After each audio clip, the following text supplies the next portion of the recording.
no capítulo 37, falando a respeito de um homem que estava com um tinteiro que marcou ali todos aqueles que suspiravam pela casa de Deus, né? E os demais que seriam destruídos. Então ali nós já vemos essa figura que estava ali.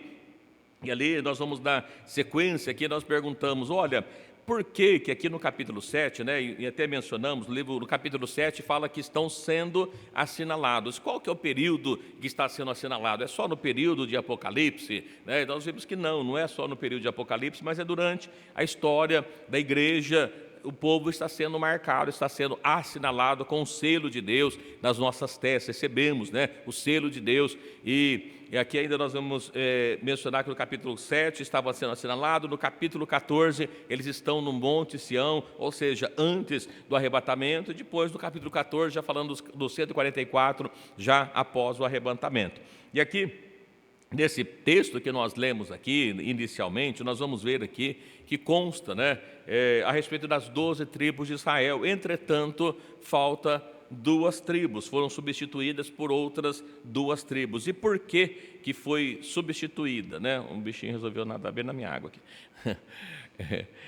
Por que mencionou, então, por que não está essas tribos, né? Quais que foram substituídas? Aqui nós vamos ver que tem a tribo de José, né, que é mencionada aqui, a tribo de Levi. Entretanto, a tribo de Levi, ela não tinha porção sobre a terra, embora era uma tribo de sacerdotes, levitas, que ministravam no templo. Mas por que, então, que nós não encontramos aqui essas tribos, né? Nós lemos aqui inicialmente no livro de Apocalipse, no capítulo 7, nós não lemos todos, né? Mas a partir do versículo 3, que uma ordem assim, não danifiques a terra, nem o mar, nem as árvores, até que hajamos assinalado na testas os servos do nosso Deus. E ele viu o número 144, que é o número dos assinalados, era de 144 mil assinalados de todas as tribos de Israel. E muitas vezes as pessoas pensam, não, é só da tribo de Israel. Mas até como nós mencionamos, né, assim, é só da tribo de Israel. O que quer dizer, qual que é a figura que é trazida para as tribos de Israel? E até nós perguntamos na quinta-feira passada, eu reforço aqui, tem alguém que está aqui hoje que faz parte dos 144 mil selados? Já melhorou, já tem uns 4, 5, né? Na semana passada não tinha ninguém, 15 dias atrás ninguém tinha certeza se era, agora já tem uns 4 ou 5 aí. Os demais ainda estão pensando, né? Então nós vamos lendo justamente para esclarecer quem são esses 144 mil. E aqui, irmãos, nós vamos ver, até mencionei para os irmãos que a primeira tribo que ele menciona é a tribo de Judá. E ele passa depois por todas as outras tribos, e aí ele termina na tribo de Benjamim, né? E como nós vemos, as tribos de Israel foram divididas, e ficou desde o período do governo dividido, do reino dividido, né, até o período de Salomão. Não todas as tribos estavam unidas, mas após a morte de Salomão, Roboão, seu filho, ele vai reinar apenas sobre 2 tribos, que é a tribo de Judá e a tribo de Benjamim. E aqui nós vemos que passa por todas e volta, termina nela. E as 10 tribos, ela fica sob o governo de Jeroboão. Nós não lemos o texto, mas os irmãos são conhecedores da história bíblica. E Jeroboão, ele pertencia a uma das tribos. Qual era a tribo que pertencia a Jeroboão? A tribo de Efraim. Era um efraimita, né? Efraiminita, acho que é isso. Efraimita, é por aí. Jeroboão era da tribo de Efraim. Então, ele estabelece ali na divisão dos reinos, para que o povo não fosse para Jerusalém, né? Só voltando um pouquinho na história, que quando foi construído o templo em Jerusalém, foi ordenado ao povo que eles não poderiam fazer sacrifícios em lugar nenhum, a não ser no lugar que Deus escolhesse para fazer habitar o seu nome, que foi em Jerusalém, onde foi construído o templo. Então as pessoas só podiam fazer ali os sacrifícios no templo em Jerusalém. Mas para evitar que as pessoas fossem para Jerusalém, e o rei Jeroboão, ele faz 2 altares, né, para que as pessoas não fossem para Jerusalém. Um ali próximo à divisa, outro ali no reinado dele mesmo, próximo a Samaria, e fica sendo Samaria a capital de Israel, né? Então passa a ser a capital de Israel, e Judá, né, que passa a ser do povo judeu, que então fica conhecido onde estava Jerusalém.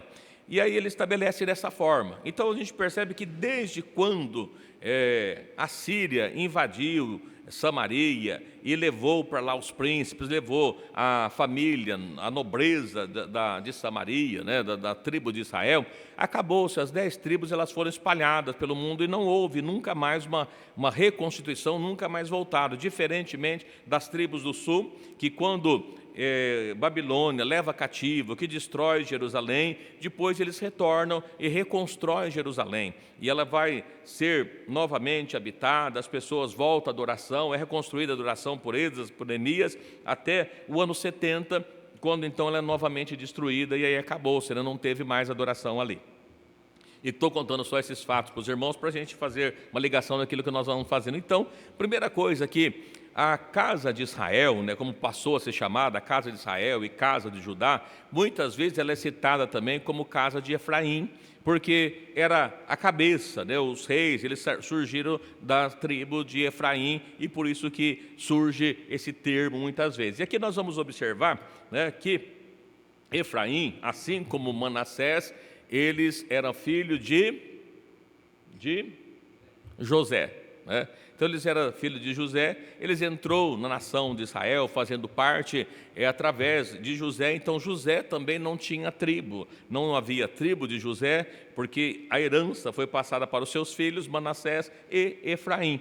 E assim como Levi, que também não tinha uma tribo, né, não tinha terra, um espaço físico ali, a não ser que eles tinham as terras, cidades refúgio que era dado para que eles pudessem governar, mas no meio das outras tribos. Então eles estavam espalhados por essas tribos. Então eles não tinham herança, então por isso que os irmãos vão ver lá para trás, no Velho Testamento, na divisão da terra, nós não vamos ver terra para a tribo de Levi e nem nós vamos ver distribuição de terra para a tribo de José, porque a tribo de José foi dada para os seus filhos, ou seja, Manassés e Efraim. Então, dito tudo isso, nós lendo aqui o texto que nós lemos, a partir do capítulo 7, versículo 5, é que nós percebemos que ele diz assim, olha, que havia assinalado da tribo de Judá 12.000, da tribo de Ruben, 12.000, da tribo de Gade, 12.000, da tribo de Aser, 12.000, da tribo de Naftali, 12.000, da tribo de Manassés, 12.000, da tribo de Simeão, 12.000. Aí ele entra aqui, da tribo de Levi, 12.000, da tribo de Zacar, 12.000, da tribo de Zebulon, 12.000, da tribo de José, 12.000, e da tribo de Benjamim, 12.000. Então entra aqui, tribo de Levi e tribo de José. Muito bem, mas se são todos os filhos de Israel, já a nação, né, as outras tribos, que inclusive que está faltando aqui, Dan e Efraim, né, não está constando nesse lugar aqui, e eles, onde entra a herança deles? Então, se é literal o texto, então significa que a tribo de Dan e a tribo de Efraim estão fora dos assinalados, não foi assinalado ninguém da tribo deles. E por um outro lado, se foi já assinalado a tribo de José, Manassés fazia parte, né? Era filho dele, era da descendência dele, já estaria sendo assinalado. Mas por que então que nós não encontramos aqui o nome da tribo de Dan? E por que nós não encontramos aqui a tribo de Efraim? Alguém se habilita?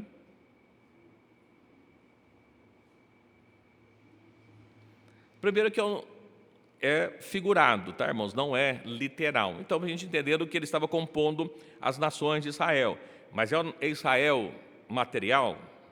Israel? Ou é o Israel espiritual? Ou são todos, né? Então, o primeiro ponto que eu quero tratar com os irmãos, por que essas duas tribos, né? Por causa das figuras que eles receberam, né? O nome, a bênção. Quando nós olhamos lá no livro de Gênesis, capítulo 49, versículo 17, quando é dado a bênção de Israel aos seus filhos, a bênção que Dan recebe, eu não sei se todo mundo já prestou atenção, como ele era comparado, qual que foi a comparação que foi dado para Dan.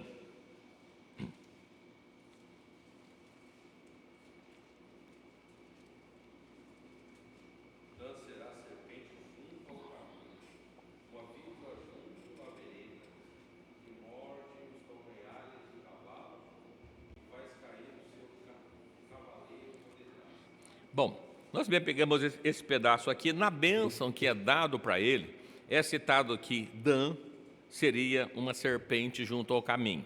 E como o livro de Apocalipse trata de figura, no livro de Apocalipse, quem é a antiga serpente?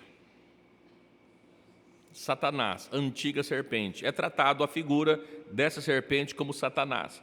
Então, por essa razão, não entra aqui a tribo de Dan, pela bênção que foi dada, pela figura que consta no livro de Apocalipse. Evidentemente que Dan não era serpente, não era víbora, não era cobra, mas a bênção que seu pai deu, comparando ele a uma cobra, por se tratar de um livro figurado, não consta aqui no livro, nesses 12 mil, nessas 12 tribos, não aparece o nome de Dan por causa da figura, o símbolo que ele representa. Então, por isso que ele não está aqui. Esse é o ponto que eu queria trazer para os irmãos. E Efraim? Por que Efraim não entra? Quem que representa os efraiminitas? Os gentios, a igreja. Eu disse para os irmãos, contei a história aqui, que quando foi dividido, e lá em Samaria, quando a Síria ela invade Samaria, quem que é deixado em Samaria? Estrangeiros. É deixado estrangeiros, houve uma mistura de raças. Os irmãos lembram que na história, na época de Jesus, os judeus não se davam com o samaritano? Por que os judeus não se davam com o samaritano? Porque Samaria era a capital de Israel, então eles deveriam se dar. Mas é porque em Samaria, do samaritano foi uma mistura de gente, uma mistura de raça, e a nação de Israel não poderia se misturar. Entretanto, nessa bênção que foi dada, eu vou pegar só um texto, que a gente teria que falar um pouco sobre as duas casas de Israel, mas já falamos com os irmãos também. Lá no livro de Ezequiel, no capítulo 37, versículo 16, nos fala, vamos ler lá, Ezequiel, lembrando para os irmãos também que o livro do profeta Ezequiel é um livro profético também, capítulo 37,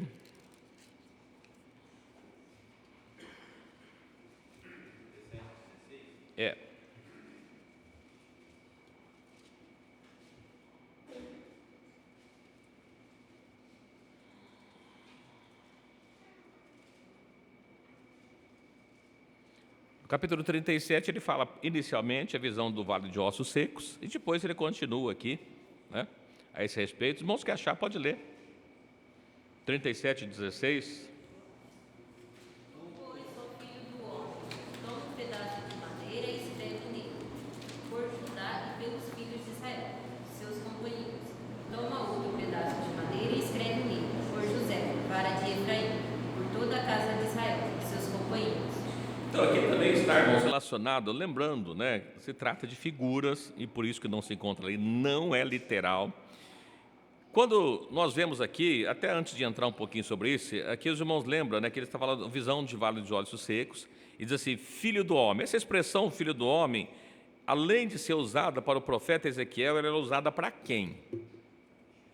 Jesus, é a figura. Então, a gente já vendo aqui que trata-se de figuras, e o profeta Ezequiel também era chamado de filho do homem, assim como Cristo, como Jesus. Então, nessas figuras que nós já percebemos, não é por acaso. Aqui ainda que ele está falando de um período que eles estavam ali sem vidas, porque estavam sendo escravizados, mas no capítulo 37, versículo 11, assim, então me disse, filho do homem, esses ossos são toda a carne de Israel, eis que diz, os nossos ossos secaram e pereceu, nós esperamos, estamos cortados. E depois nós vemos ali que ele diz assim, se poderia viver, e ele soprou, sobre, lá no versículo 10, um pouquinho antes, assim, e profetizei com ele e deu ordem, então o Espírito entrou neles e vieram e puseram de pé um grande exército. Você vê que também tem aqui uma figura para o arrebatamento da igreja. Todos aqueles que estão mortos em Cristo, que eles ressuscitarão primeiro. Quando nós vemos a figura das duas testemunhas, que eles ficam ali expostos, seus corpos, por 3 dias e meio. Depois dos 3 dias e meio, diz que o Espírito de vida volta sobre eles, e ouve-se uma voz do céu que diz assim, subi cá, e eles subiram. Os irmãos percebem que já tem também aqui uma figura do arrebatamento da igreja nesse ponto. E aí, voltando para o que nós falamos aqui, olha, se nós lermos apenas o sentido literal, fica um pouco confuso esse texto, assim, tu, pois, filho do homem, pega um pedaço de madeira e escreve nela, por Judá e pelos filhos de Israel. Ora, se é por Judá e pelos filhos de Israel, não está toda a nação de Israel aqui? Judá e Israel, as duas casas de Israel, né? Está a tribo do norte e a tribo do sul. E aí depois ele pega para o outro lado e diz assim: toma, porém, outro pedaço de madeira, e escreve nele por José, vara de Efraim e toda a casa de Israel. E aí junta um ao outro para que se una e se torne uma só na tua mão. E quando falar aos filhos de Israel, do teu povo, dizendo: não nos declarará o que significa essas coisas? Tu lhes dirás: assim diz o Senhor Jeová: eis que eu tomarei a vara de José, que estava na mão de Efraim, e as tribos de Israel, suas companheiras, e as ajuntarei à vara de Judá, e farei delas uma só vara, e elas serão uma só na minha mão. Então aqui, a vara de José, que representa a vara de Efraim, está representando quem? Todos os gentios. Se nós pegarmos aqui as nações, se nós pegarmos o texto literal, desde que os assírios invadiram Samaria, esparramaram a tribo de Israel, né, a nação de Israel para o restante do mundo, em algum momento eles já foram unidos e voltou a ter as 12 tribos? Não, não tem. E aqui que Deus está falando, que ele disse: olha, eu vou juntar todos e vão se tornar uma só na minha mão, não serão mais duas. E aqui nós temos uma profecia, não está tratando, irmão, só da nação de Israel, porque senão seria só pela vara de Judá e pela vara de Efraim, né? Ou por Israel e pela vara de Judá, porque já teria toda a nação física de Israel. Mas ele estava tratando, juntando na tribo de José, através de Efraim, trazendo os gentios para se tornar uma única nação. E aqui, isso que eu estou falando para os irmãos, mas será que é isso mesmo? Quando nós lemos, já falamos, mas a gente vai ler alguns textos do Novo Testamento, quando o Evangelho é pregado, o que se torna? Né? Se torna ainda dois povos, tem ainda a nação de Israel e a igreja, ela é tratada de forma diferente, porque se tem aí, né, um entendimento de que o primeiro se dá. Tem pessoas, eu não sabia, descobri há pouco tempo isso, assim: olha, existe a volta de Cristo e existe o arrebatamento. Até então eu acreditava que era um pensamento só, mas depois, conversando com algumas pessoas, assim: não, mas uma coisa é o arrebatamento, outra coisa é a volta de Cristo, né? Então as pessoas dividem em duas partes, porque já disse para os irmãos que eu não vejo na Bíblia dois arrebatamentos, eu só vejo, mas só tem um arrebatamento mesmo, mas a outra é a volta de Cristo. Mas quando Cristo volta, não é do arrebatamento? Se Cristo volta no arrebatamento, né, o dia do Senhor se trata do arrebatamento, quando que se dá então? Como é que a gente poderia ver que existe um arrebatamento para o judeu e o outro arrebatamento para a igreja? Ou a volta de Cristo para a igreja, o arrebatamento da igreja, do povo de Israel, né? Então a gente vê que às vezes tem isso. Mas quando nós vemos aqui, estou dizendo para os irmãos que quando ele pega a vara de José junto com Efraim, estava se tratando, né, a figura da nação de gentílica, e eu não vou entrar nesse ponto, que não é o ponto nosso, mas se nós pegarmos lá no livro de Oséias, ele vai falando assim, que aquele que não era povo passaria a ser povo, né? Os irmãos conhecem o texto, mas a gente pode ler se for o caso. Aquele que não era povo passa a ser povo. A nação de Israel, e algum dia deixou de ser povo? Ele sempre foi povo. Olha, como é que pode um que não era povo passar a ser povo? Quem que era esses? Que não era povo e passou a ser povo? O gentil, né? E aqui a gente vai ler algumas coisas nesse sentido, né? Pegando esse ponto. Paulo escreve sua carta lá à igreja de Roma, aos romanos, portanto uma igreja que estava na Itália, totalmente gentílica, que não tem nada a ver com a nação de Israel. No capítulo 2 de aos Romanos, no capítulo 28 e 29, ele trata alguma coisa para nós. Nós já lemos anteriormente, mas só para a gente entender um pouquinho o que se trata isso.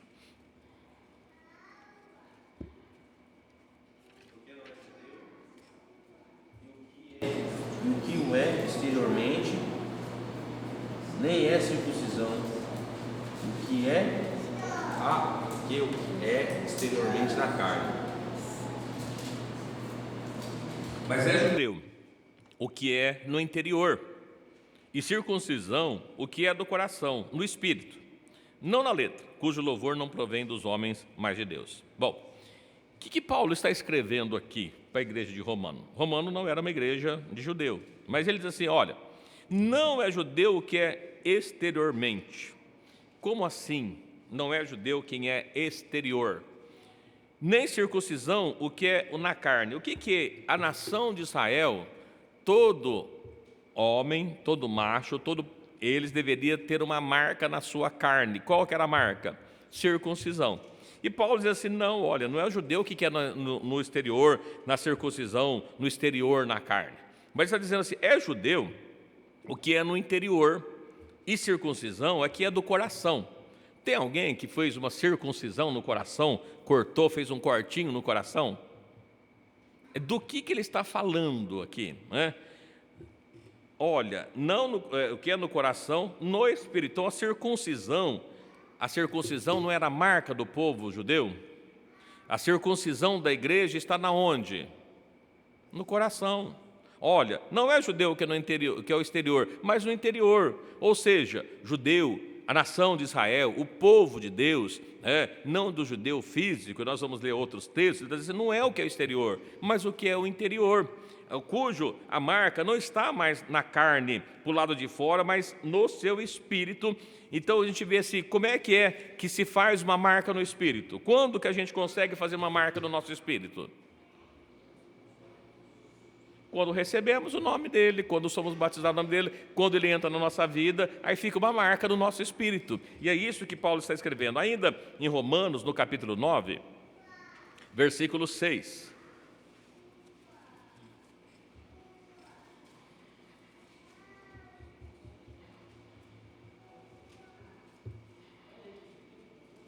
Romanos, capítulo 9, versículo 6.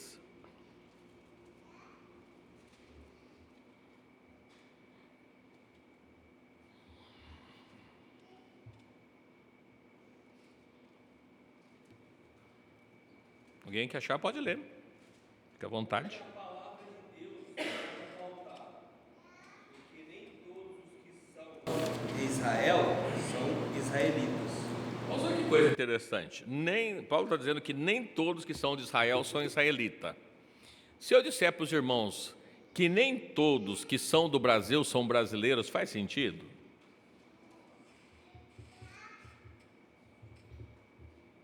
Se você nasceu no Brasil, você é brasileiro? Se você nasceu em Israel, você é israelita? Paulo fala que não. Por que Paulo fala que não? Porque Paulo não estava falando do Israel terreno, mas está falando do Israel de Deus. O Israel de Deus, ele entra na igreja, porque todo que nasce naquele lugar, se eu nascer em Ribeirão, eu sou ribeirão pretano, né? Eu não posso dizer assim, eu nasci em Ribeirão Preto, mas eu sou paulistano. Não tem jeito, eu teria que nascer na capital paulista, lá de São Paulo, falar que eu sou paulistano. Mas ele está dizendo assim, não é isso que ele estava trazendo. No versículo 7, nem por serem descendência de Abraão, são todos filhos, mas em Isaque será chamada a tua descendência. Veja que ele começa a trazer para nós parte espiritual, porque ele diz aqui que Abraão teve 2 filhos. Um chamava Ismael, que representa a escrava, que representava a lei, que estava representando lá. Mas ele fala para nós aqui de um outro filho, Isaque, que era o filho da fé, e todos aqueles que são filhos da fé entram aqui nessa descendência. Veja no versículo 8. Isto é, não são os filhos da carne que são os filhos de Deus. Então perceba que Paulo está escrevendo não da nação de Israel, falando que a nação de Israel são filhos de Deus, mas está tratando do Israel espiritual. Então, ou seja, mas não são os da carne que são filhos de Deus, mas os filhos da promessa são contados como descendentes. Quem são os filhos da promessa? Você é filho da promessa? Nós somos filhos da promessa? Então, nós que somos tratados como descendência de Deus, ou seja, o Israel espiritual. Então, aqui nós observamos ainda, no livro, vamos ler no livro de Gálatas, no capítulo 4, que fala a respeito dessas coisas também. A igreja da Galácia não era de judeus também, tá, irmãos? Gálatas, capítulo 4,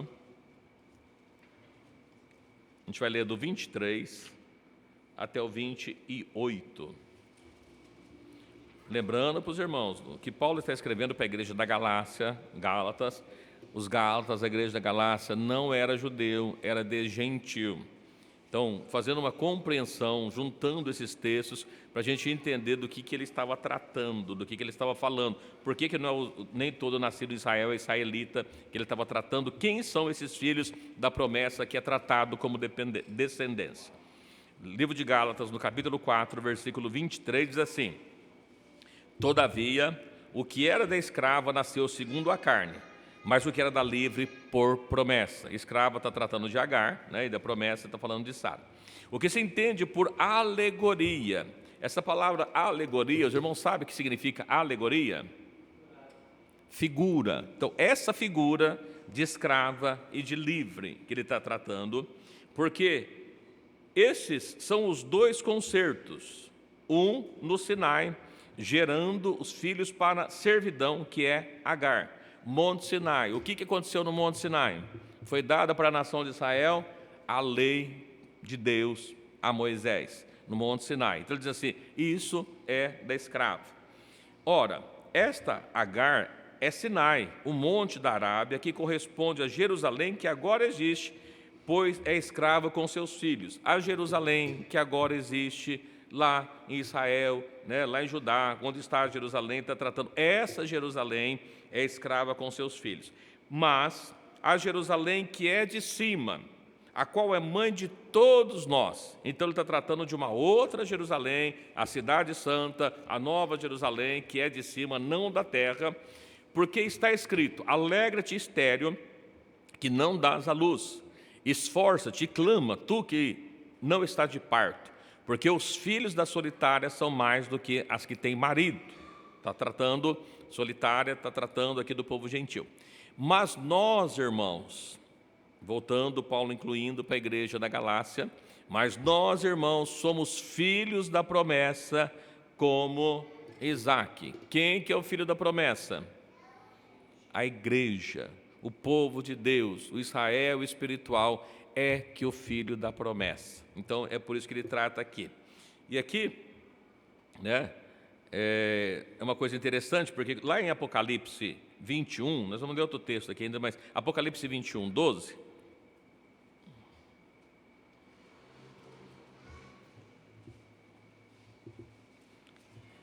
está falando exatamente dessa Jerusalém de cima.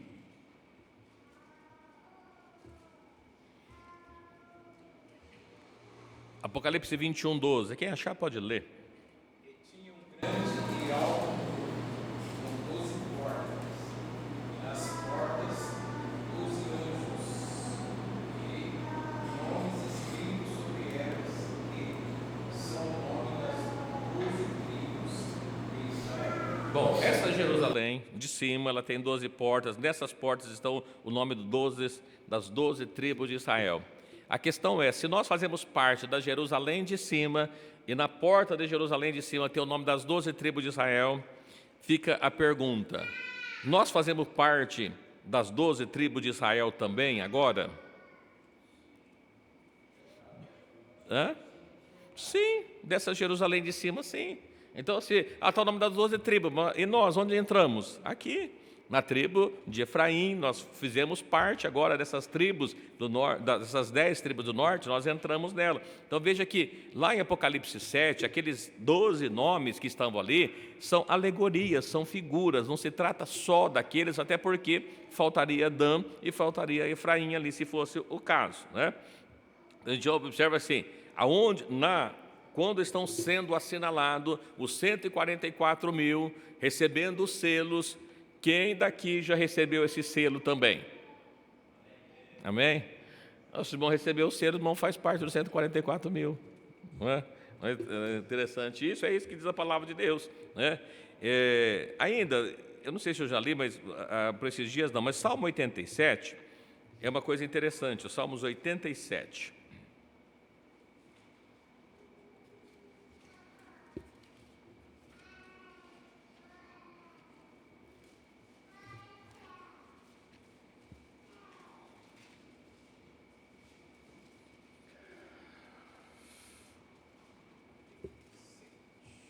A gente vai ler do 1 ao 7, do 1 ao 6.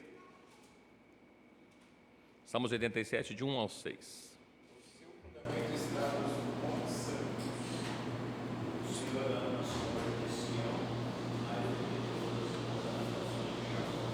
Coisas gloriosas se dizem de ti, ó cidade de Deus. Entre os que conhecem para a invenção de Raab, de Babilônia, eis que da Estia, de Tiro, da Etiópia, se dirá: este é nascido ali. E de Sião se dirá: este e aquele nasceram ali, mesmo, e o mesmo Altíssimo a estabelecerá. O Senhor contará na descrição dos povos que este homem nasceu ali. Olha que coisa interessante, né, irmãos? Eu estou pegando aqui, falando os fundamentos está nos montes do Senhor. O Senhor ama as portas de Sião mais do que as habitações de Jacó. Jacó quem que era? Israel. Jerusalém estava na onde? Entre as tribos de Israel. E aqui no Salmo está dizendo que o Senhor ama mais as portas de Sião do que as habitações de Jacó. O que representa Sião? É que nós não fazemos parte de Sinai, mas de Sião. Coisas gloriosas se diz de ti, ó cidade de Deus. Sião é a cidade de Deus. Dentre os que me conhecem, farei menção de Raabe. Raabe nasceu em Israel? Não. Da Babilônia fazia parte de Israel? Não. Da Filístia, tinha alguma coisa a ver com Israel? Não. Tiro, Etiópia? Não. Mas assim, este, de todas essas nações gentílicas se dirá, este é nascido ali. Ali onde? Sião. De Sião se dirá, este é aquele que nasceu ali. E o mesmo Altíssimo o estabelecerá. O Senhor, ao fazer descrição dos povos, né? Não está falando da nação de Israel, dos povos. E nesses povos aqui não existia Brasil, mas agora nós estamos no Brasil. O Senhor, a fazer descrição dos povos, dirá, este é nascido ali. Nascido ali na onde? Sião, a cidade de Deus. E eu volto a perguntar para nós que estamos aqui, nós igreja, quem que está aqui que nasceu em Sião? Amém, os que nasceram espiritualmente nasceu em Sião, né? Então, só para a gente ver, olha, você faz parte da nação de Israel, né? Será que nós fazemos? Ainda mais um texto para a gente concluir essa parte no livro de aos Hebreus, no capítulo 12, versículo 21 até o 24. Evidentemente que a carta é escrita aos Hebreus, falar o povo de Deus, o povo nação de Israel, né? O povo hebreu, nascido em Hebrom. Olha o que diz aí Hebreus 12, do 21 até o 24.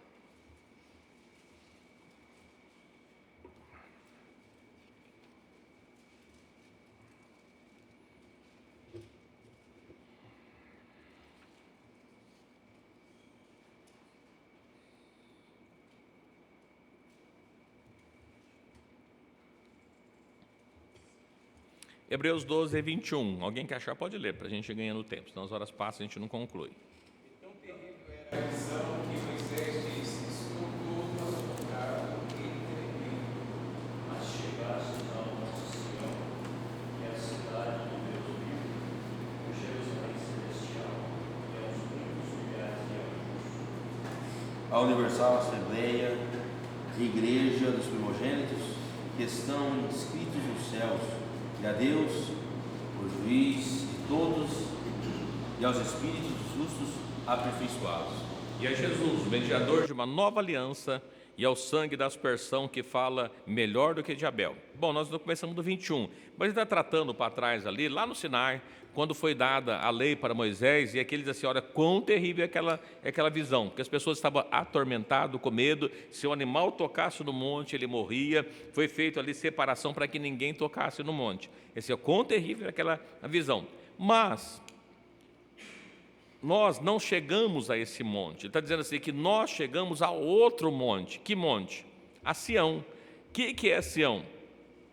A cidade de Deus vivo, a Jerusalém celestial, aos milhares de anjos, a Universal Assembleia, a Universal está pegando todos, né, o universo todo, a igreja dos primogênitos que estão escritos no céu, ao Deus, juiz de todos os espíritos justos, aperfeiçoado, e a Jesus, mediador de uma nova aliança pelo sangue da nova aspersão, que fala melhor do que de Abel, né? Então veja que nós, igrejas, não fazemos parte de Sinai. Sinai é o quê? A velha aliança. Sinai é a lei que foi dada por Deus a Moisés para a nação de Israel terrena. E nós, a nova aliança. Lembra que quando Jesus ele faz a última Páscoa com seus discípulos, que ele pega aquele cálice ali com vinho, né? E ele dá graça e depois ele diz assim: este é o sangue da nova aliança. Nós fazemos parte da nova aliança. A nova aliança é no Monte Sião. Monte Sião. E quando nós lemos lá no capítulo 14 de Apocalipse, eles estavam na onde? Os irmãos lembram? Vamos lá em Apocalipse 14, vê onde estava os 144 mil.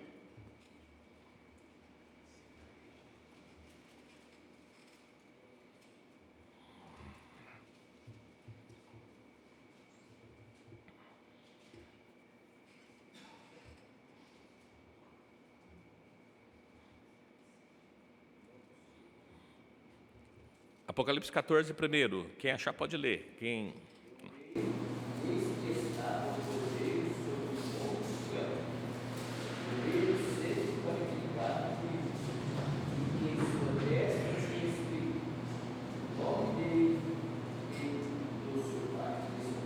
Estava onde? Monte Sião, né? Nós não chegamos ao Sinai, chegamos ao Sião.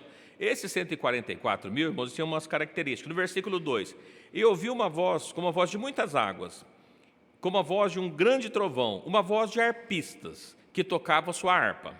Então tinha ali arpistas tocando sua harpa, e cantavam um cântico novo, diante de todos os quatro animais de Sião, e ninguém podia aprender aquele cântico, senão os 144 mil que foram comprados da terra.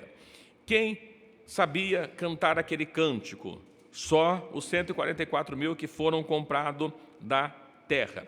Quando nós vemos no capítulo 15, vamos para o capítulo 15. Então, lembrando, nesses 144 só podia cantar os 144 mil que foram comprados da terra. Os outros não conhecia, não sabia. No Apocalipse 15, no versículo 2,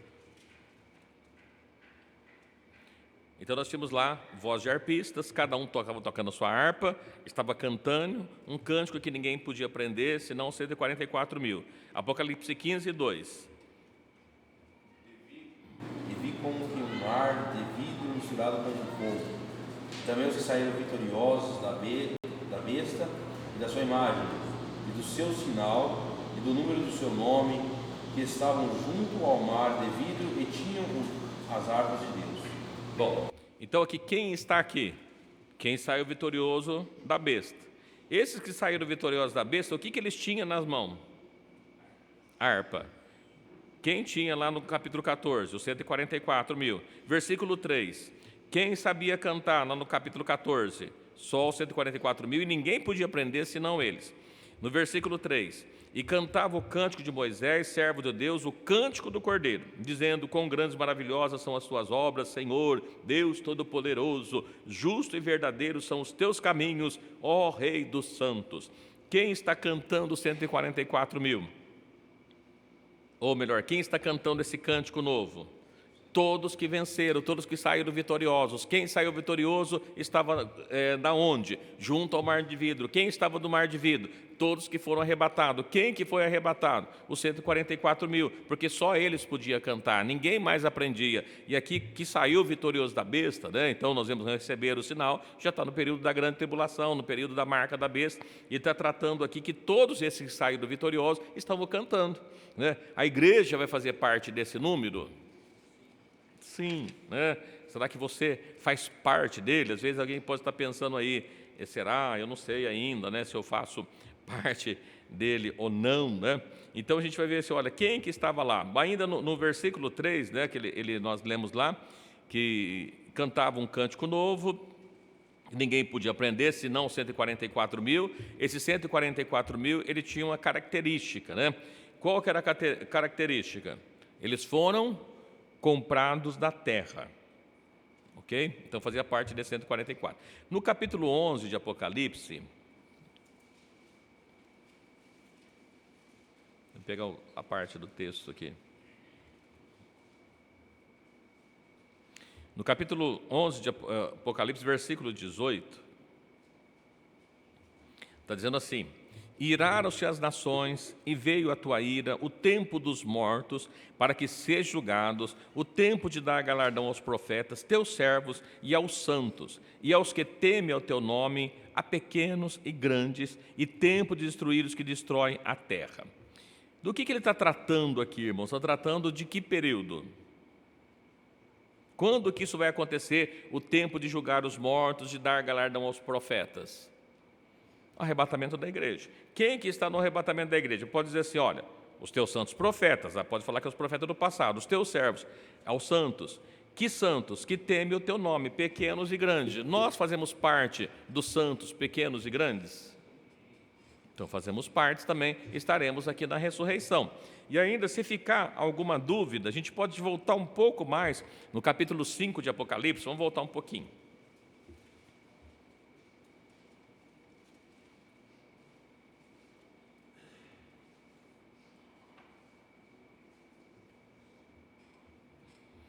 Apocalipse capítulo 5, versículos 8, 9 e 10.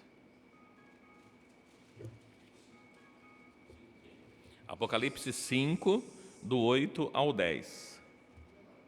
E havendo tomado o livro, os 4 animais e os 24 anciões prostraram-se diante do Cordeiro, tendo todos eles harpas e salvas de ouro, cheios de incenso, que são adorações.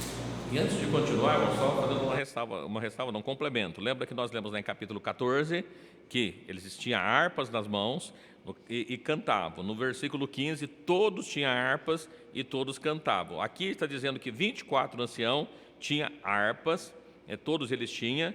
E no versículo 9, e cantavam um cântico. Então veja que os 24 estão juntos também com 144. No versículo 9.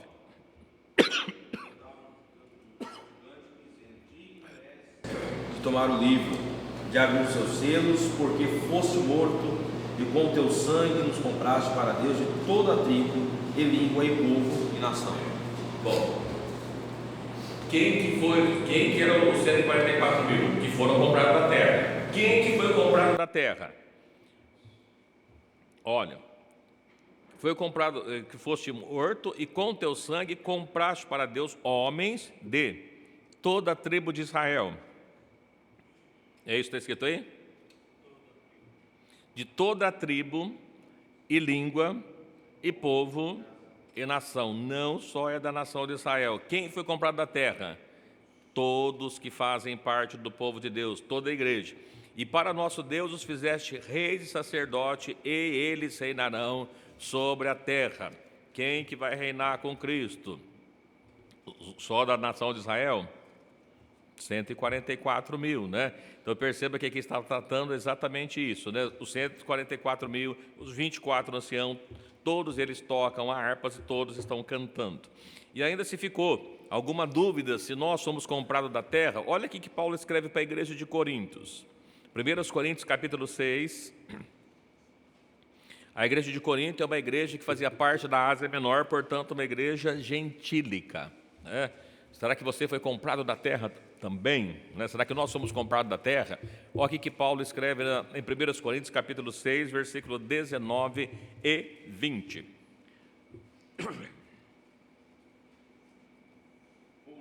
Eis que o vosso corpo é templo do Espírito Santo, que habita em vós, proveniente de Deus, e que não sois de vós mesmos?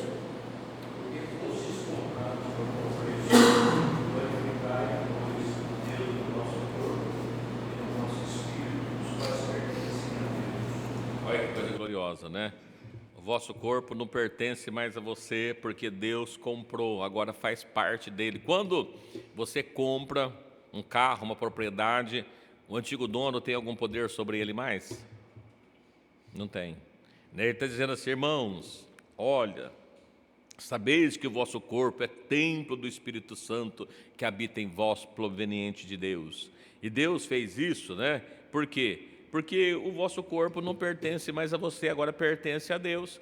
E como é que pertence a Deus? Fostes comprado por um bom preço.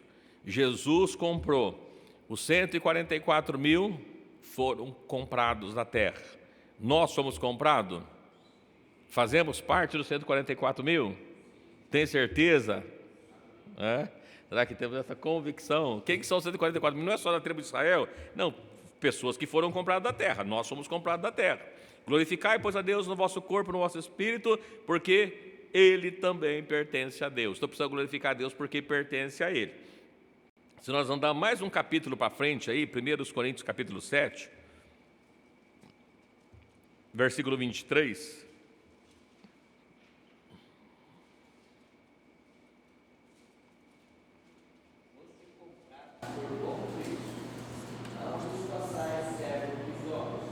Novamente, Paulo escreve aí para a igreja de Corinto, foi comprado com bom preço, né? Então a igreja foi comprada com bom preço. 1 Pedro, no capítulo 1, primeira carta de Pedro, no capítulo 1,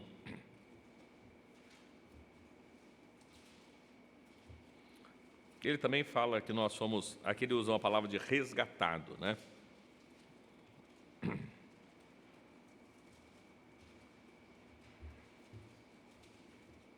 1 Pedro 1,17.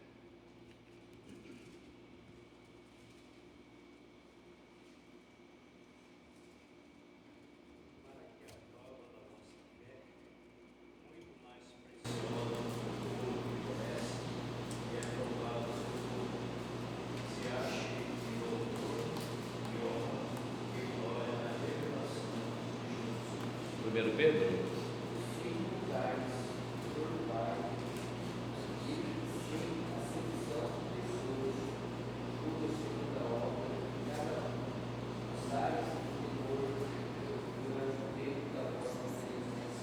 Verso 18. Sabendo que não foi com coisas corruptíveis, como prata ou ouro, que foste resgatados da vossa vã maneira de viver, e por tradição recebeste de vossos pais. Mas o precioso sangue de Cristo como de um cordeiro imaculado incontaminado. Olha, o que Pedro está dizendo?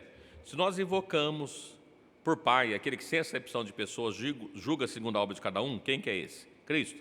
Devemos andar em temor durante o tempo da nossa peregrinação, o tempo que nós estamos sobre a face da terra. Por quê? Sabendo que não foi com coisas corruptíveis, né? Jesus não comprou nós com prata, Jesus não comprou nós com ouro, Jesus comprou nós com o quê? Seu precioso sangue. Aqui ele fala resgatou. Nós fomos resgatados, somos comprados com o sangue de Cristo. Quem foi comprado com o sangue de Cristo? A igreja, a noiva dele, toda foi comprada com o sangue de Cristo. Então, quando nós olhamos para esse texto aqui, olha, uma das outras características dos 144 mil foram comprados da terra. A igreja foi comprada? Foi. Nós somos comprados? Fomos. Então, fazemos parte dos 144 mil, né?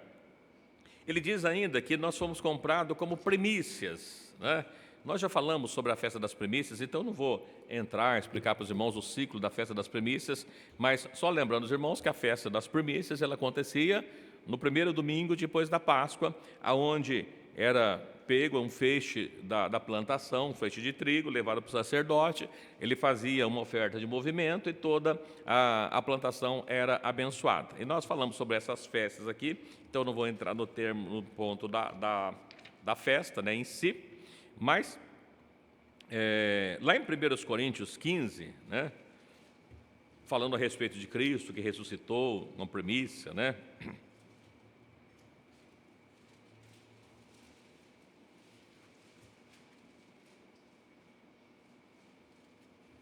Bom, 1 Coríntios 15, 20. Mas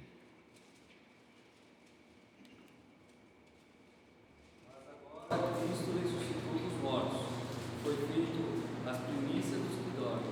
Bom, então ele diz que Cristo ressuscitou dos mortos, fazendo a primícia dos que dormem, assim como Cristo ressuscitou, toda a igreja ressuscitará também. E aí no versículo 23, ele diz assim, mas cada um por sua ordem. Cristo, as primícias. depois os que são de Cristo na sua vinda. Bom, os 144 mil foi comprado como primícia. A pergunta que eu faço é, e nós fazemos parte dessas primícias? Romanos 11, 16, o que ele diz para nós?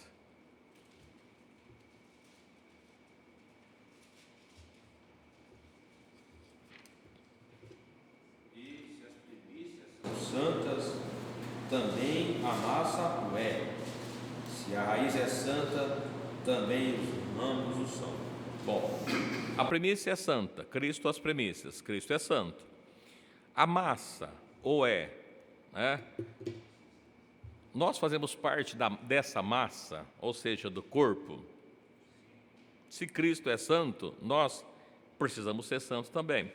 Se a raiz é santa, também os ramos são.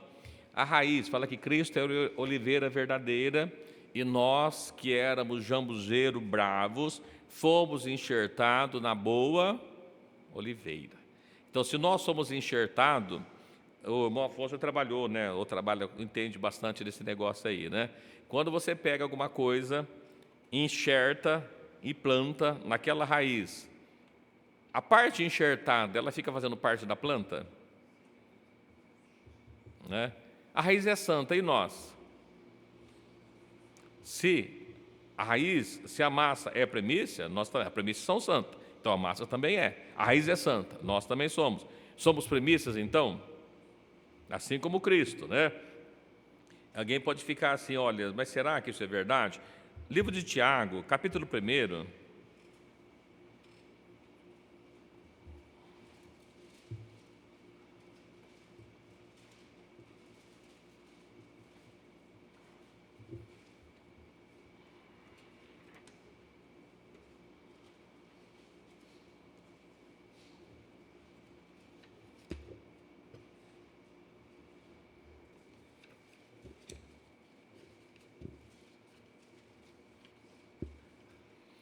Livro de Tiago, capítulo 1, versículo 17 e 18. Toda boa dádiva e todo dom perfeito vem do alto, e sempre faz das luzes, em quem não há mudança, nem sombra de variação. Verso 18.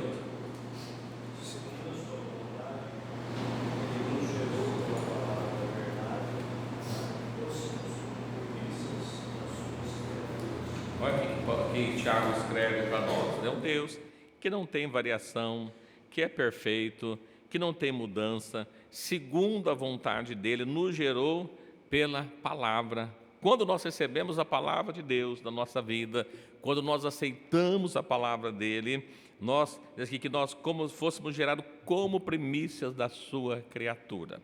Esse é um texto que ele fala. Quando nós vamos ainda nós já lemos Hebreus 12, né, que fazemos parte da igreja dos primogênitos, mas ainda Romanos 8, versículo 23. 22 para fazer sentido, senão fica faltando um pedacinho ali, né? Romanos 8, 22.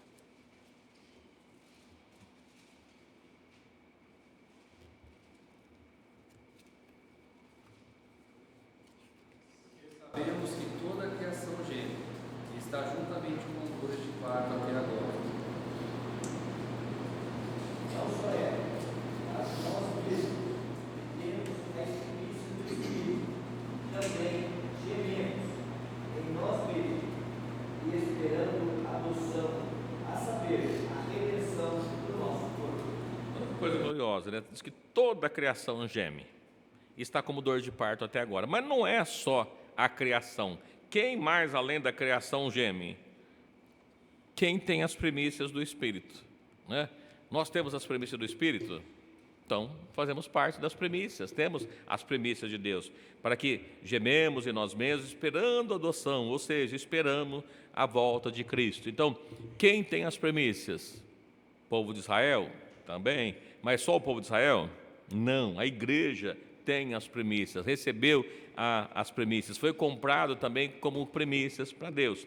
Ainda mais uma característica que tem aqui, temos algum tempo ali, eu estou pulando algumas coisas que dá aqui, para a gente terminar aqui.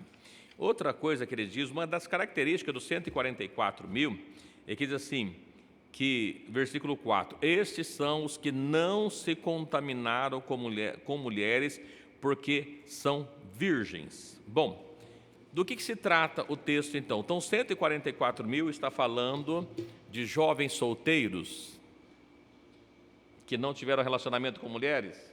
Então é só homens? E as mulheres? Fazem parte dos 144 mil? O que é homens virgens, que não se contaminaram com mulheres? Do que ele está tratando? O que é isso tratado na Bíblia? Lá em Jeremias, capítulo 3, verso 1 e 2 e 3, vamos lendo alguns aqui, né? O que ele trata como prostituição? Do que ele está falando aqui? O que é um homem virgem? Esses 144 mil são virgens, não se contaminaram. Jeremias 3, verso 1 diz assim, e eles dizem, se o homem despedir sua mulher e ela se ausentar, desde que se juntar a outro homem, porventura tornará a ela mais? Não, se poluiria toda aquela terra. Ora, tu te maculaste, ou prostituíste, né, com muitos amantes, mas ainda assim torna para mim, diz o Senhor. Levanta os seus olhos aos altos e vê, onde não te prostituíste? Nos caminhos te assentava para eles, como árabe no deserto, assim manchaste a terra com tuas devassidões e com tua malícia.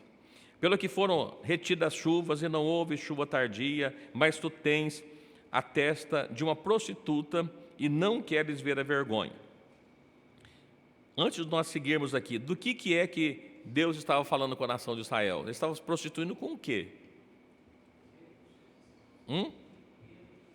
Eu não entendi. Ídolos, falsos deuses. Veja que ele está tratando aqui exatamente isso. E quando nós pegamos o tempo do fim, o tempo de Apocalipse, o tempo da grande prostituição, o que vai estar acontecendo com muitas pessoas? Não estão recebendo o sinal da besta, e o sinal da besta não impõe também, além de receber o sinal, uma adoração à besta? São pessoas que se prostituíram. Quando nós vemos lá em Apocalipse 17, o que nós vemos lá? Uma grande prostituta, né, onde os reis da terra se prostituíram com ela, ou seja, se aderiram a ela, faz parte do sistema dela. Aqui ele vai dizendo ainda, versículo 4, ao menos desde agora não me invocarás dizendo, Pai meu, tu és o guia da minha mocidade? Conservará ele para sempre a sua ira? Ou te guardará continuamente? Eis que tenho dito e feito coisas más e nela permanece. Disse mais o Senhor nos dias do rei Josias, vistes o que fez a rebelde Israel? Ela se foi a todo o monte alto e debaixo de toda a árvore verde, e ali andou prostituindo-se. Então, falando do rei Josias, o rei de Judá, e falando a respeito de Israel. O que eles fizeram? Foram a todas as árvores no monte, adorando a ela, prostituindo-se. Versículo 7, e diz, depois que fez tudo isso, volta para mim, mas não voltou, e viu sua aleivosa irmã Judá. E quando, por causa de tudo isso, por ter cometido o adultério, a rebelde Israel despedi e lhe dei o seu libelo de divórcio. Vi que a aleivosa Judá, sua irmã, não temeu, mas foi-se também a ela mesma e se prostituiu. E sucedeu que, pela fama da sua prostituição, contaminou a terra, porque adulterou com a pedra e com um pedaço de madeira. O que era prostituição? Do que está falando o livro de Apocalipse? Os 144 mil que são virgens, que não adoram outros deuses senão a Deus. Aí volta para nós. E nós? Como anda a nossa adoração? Então ele está tratando exatamente disso. E é uma coisa interessante, porque lá no livro de 2 aos Coríntios, vamos lá para 2 aos Coríntios, capítulo 11, verso 2, Paulo escrevendo à igreja de Corinto, falando a esse respeito. Porque estou zeloso vós com o selo de Deus, porque vos tenho preparado para vos apresentar como uma virgem pura a um marido, a saber, a Cristo. De quem que Paulo está falando? Da igreja, né? Tenho procurado apresentar como uma virgem pura. Os 144 mil são virgens, são puros, é o que Paulo está fazendo com a igreja de Corinto. Ainda em Efésios 5, né, nós conhecemos bastante o texto, quando nós falamos de Apocalipse, né? Mas Apocalipse 5, versículos 25, 26 e 27. 5, de 25 a 27.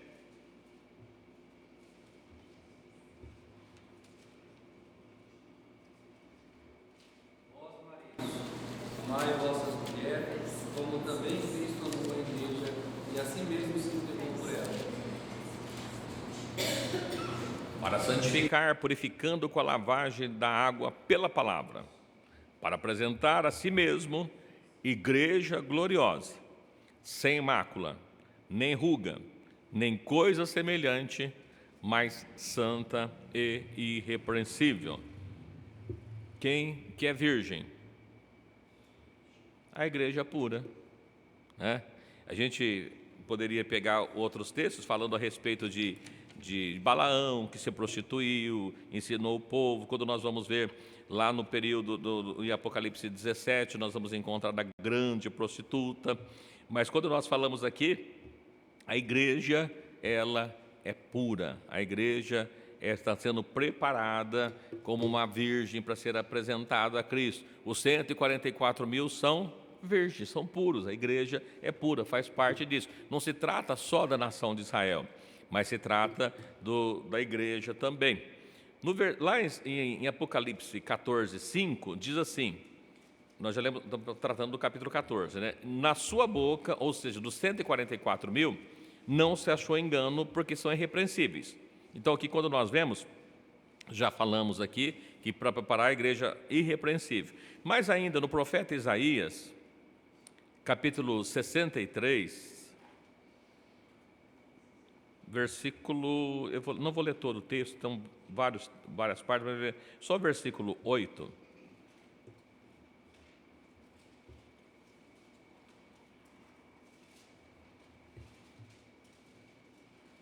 Isaías 63, 8.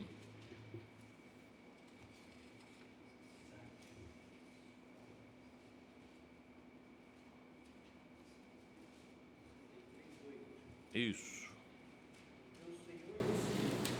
Certamente, eles são meu povo, vivos e não mentiras.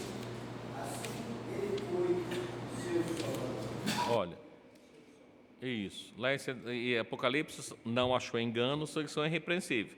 Aqui tem uma profecia de Isaías que dizendo, certamente eles serão meu povo, filho que não mentirão, não achou engano, não mentem, né?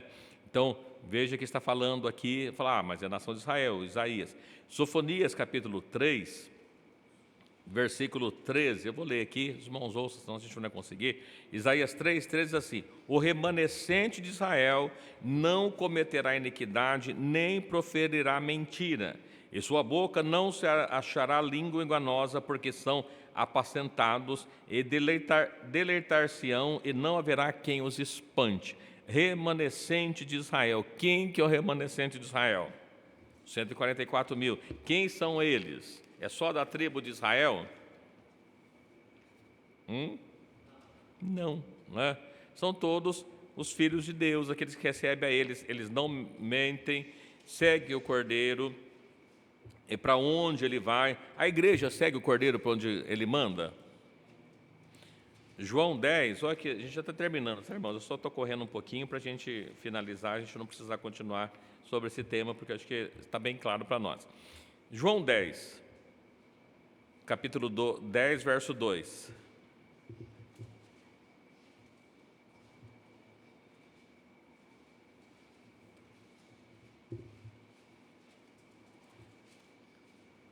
João 10, 2.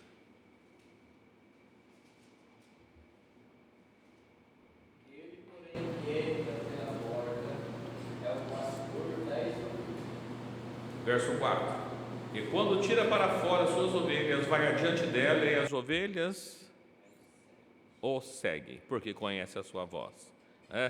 Aí, a ovelha segue o pastor, a igreja segue o cordeiro, os 144.000 segue. Mateus 10, 38 diz assim, e quem não toma a sua cruz e não segue após mim, não é digno de mim. A igreja segue também o Cordeiro. Os 144 mil segue o Cordeiro. A igreja segue o Cordeiro, né? Então, só para os irmãos verem que as características que estão lá fazem parte também da igreja, né?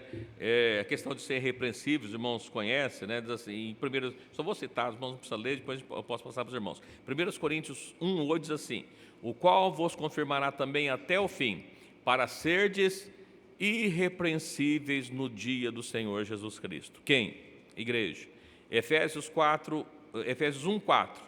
Como também nos elegeu nele antes da fundação, para que fôssemos santos e irrepreensíveis diante dele, né? Então, irmãos, a igreja tem essa parte, né? Em 2 Pedro, só para finalizar, vamos ler junto esse. 2 Pedro 3. 2 Pedro 3, verso 11. Vamos ler até o 14.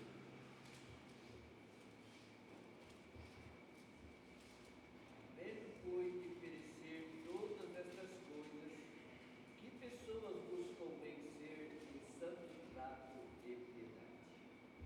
Aguardando e apressando-vos para a vinda do Senhor, para o dia de Deus, em que os céus e o fogo se desfarão, os elementos ardendo se fundirão?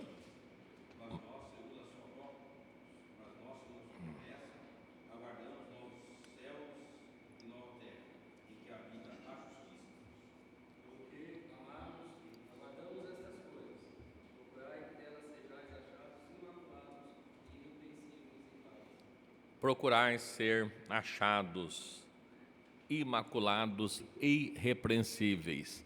Por quê? Só os imaculados e os irrepreensíveis farão parte desse povo, né? Está falando da volta do Senhor Jesus. Então, só concluindo, quem são os 144 mil selados? É só da tribo de Israel?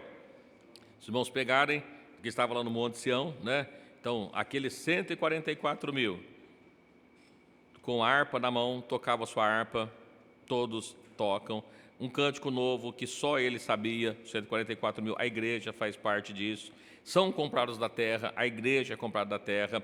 Não contaminaram com a mulher porque são virgens, a igreja não se contamina. Seguem a Cristo, a igreja segue a Cristo. Foram comprados como primícia, a igreja foi comprada como primícia. A sua boca não achou engano porque é irrepreensível, a igreja é irrepreensível. E aí, concluindo tudo, a gente leu todos esses textos para que ficasse claro para nós quem são os 144 mil de Israel. Primeiro, não é um número literal, não se trata de 144 mil pessoas, mas se trata, 144 mil é um número completo, tratando da totalidade do período em que, desde a fundação do mundo até a volta de Cristo, as pessoas salvas por Cristo, estão 144 mil. As tribos de Israel, né? Quem faz parte dessa Israel não é o que é nascido em Israel, mas faz parte do Israel espiritual, conforme todos esses textos que nós lemos aqui, e pulei outros tantos aqui para a gente concluir nessa noite. Mas eu acho que ficou claro, né? Então, se perguntar para os irmãos assim, quem são os 144 mil de Apocalipse? A irmã pode dizer assim, quem são todos eu não sei, mas eu sei que eu estou no meio deles, né? Então, eu não sei quem são os demais, mas eu faço parte dos 144 mil, com certeza, né? Então é importante na nossa vida a gente saber isso, né? Não sei quem são todos, até porque a Bíblia está assim, como a areia da praia. Então é muito mais que 144 mil, e olha que 144 mil é bastante, né? Mas é mais do que isso, porque de todas, pessoas de todas as nações, tribos, línguas, todas as raças, tribos, línguas e nações. É isso que diz a respeito desse, assim como nós já falamos de outros textos. Amém? Ficou claro para todos nós? Ficou alguma dúvida para algum de nós? Não? Em não havendo, olha que benção, né? Em não havendo, né, a gente conclui por aqui falando a respeito dos 144 mil, quem são. E esperamos que, quando alguém perguntar assim, quem faz parte dos 144 mil? Os irmãos já mais que depressa, eu estou aí no meio, hein? Eu faço parte deles. Tá bom? Que Deus abençoe a cada um dos irmãos, Deus abençoe o James, né, que está ali conosco, seja sempre bem-vindo, né? Permitindo Deus, Amanhã haverá o culto na casa do Marlon, né? Todos convidados para que possam estar ali participando. Foi colocado o endereço ali no grupo da igreja, né? Então, convite para todos estar participando. No próximo sábado, às 19h30, nós temos o culto no Jardim Marquese. E domingo pela manhã, reunião com as crianças, jovens e adolescentes aqui, às 9 da manhã. E 19 horas, 7 da noite, temos culto de louvor e adoração a Deus. Todos também convidados para que possam juntos estar adorando, exaltando o nome do Senhor Jesus Cristo, né? Que Deus abençoe a cada um dessa noite. Convido mais uma vez o pastor Aparecido, né, para que possa nos dar a honra de fazer a oração final, da bênção final, e que Jesus continue abençoando a todos no nome do Senhor Jesus.